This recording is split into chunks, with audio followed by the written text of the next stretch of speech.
America అధ్యక్ష ఎన్నికల్లో Republican party అభ్యర్థిత్వం కోసం పోటీపడిన భారత సంతతి ప్రముఖుడు పారిశ్రామికవేత్త వివేక్ రామస్వామి ఆ రేసు నుంచి వైదొలిగారు. అయోవా రాష్ట్ర కాకస్ ప్రైమరీ ఎన్నికల్లో మాజీ అధ్యక్షుడు డొనాల్డ్ ట్రంప్ గెలిచారు.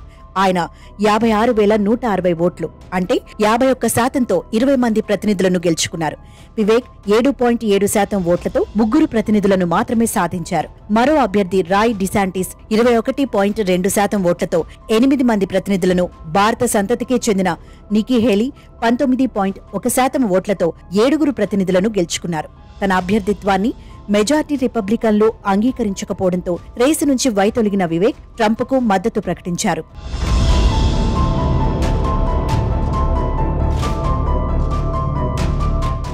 ఒహాయో రాష్ట్రానికి చెందిన వివేక్ తల్లిదండ్రులు కేరళ నుంచి అమెరికాకు వలస వచ్చారు. పారిశ్రామికవేత్త అయిన ఆయన రాజకీయ వర్గాల్లో ఎవరికీ పెద్దగా తెలియదు. 2023 ఫిబ్రవరిలో రిపబ్లికన్ పార్టీ అభ్యర్థిత్వానికి బరిలో నిలిచి అందరి దృష్టిని ఆకర్షించారు. నిజానికి యువకుడే అయినప్పటికీ రిపబ్లికన్ పార్టీ తరపున అమెరికా అధ్యక్ష బరిలో వివేక్ రామస్వామి అద్భుతంగా తన గొంతు వినిపిస్తూ వచ్చాడు. ఆ దేశ అభివృద్ధిపై, భవిష్యత్ కార్యాచరణపై ఆయన స్పష్టమైన వివరణ ఇస్తూ వచ్చాడు. రష్యా విషయంలో విభిన్న వైఖరిని ప్రకటించారు. అమెరికాకు ప్రధాన అడ్డంకిగా మారిన చైనాను ఎదుర్కొనే సమయంలో రష్యా చాలా కీలకమైందని ఆయన అభిప్రాయపడ్డారు. మాస్కోను ఎట్టి పరిస్థితుల్లో బీజింగ్ పక్షాన చేరనీయకూడదని గట్టి వాదనను వినిపించి ఆశ్చర్యపరిచాడు.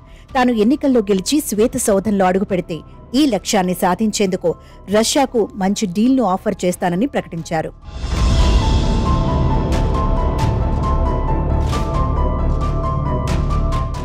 ఇదిలా ఉంటే రామస్వామి అప్పట్లో చేసిన కామెంట్ కూడా అమెరికా వ్యాప్తంగా పెద్ద ఎత్తున చర్చకు దారితీసింది. తాను 2024 ఎన్నికల్లో గెలిచి వైట్ హౌస్ లో అడుగుపెడితే మొట్టమొదటిగా తాను కేంద్ర ప్రభుత్వంలో పనిచేస్తున్న 75% మంది ఉద్యోగుల్ని తొలగిస్తానని చెప్పడం అక్కడి ప్రజలను ఆశ్చర్యపరిచింది. అంతేకాదు FBI వంటి సంస్థలను సైతం మూసివేస్తానని చెప్పి షాక్ కి గురిచేశారు. తాను వైట్ హౌస్ లో అడుగుపెట్టిన తొలి రోజు నుంచే ఉద్యోగులను తొలగించే పని మొదలు పెడతానని, FBI సహా 5 ఫెడరల్ సంస్థల్ని మూసివేస్తానని, తన ప్రతిపాదనల్లో విద్యాశాఖను మూసివేయడం కూడా ఉందని రామస్వామి చెప్పారు.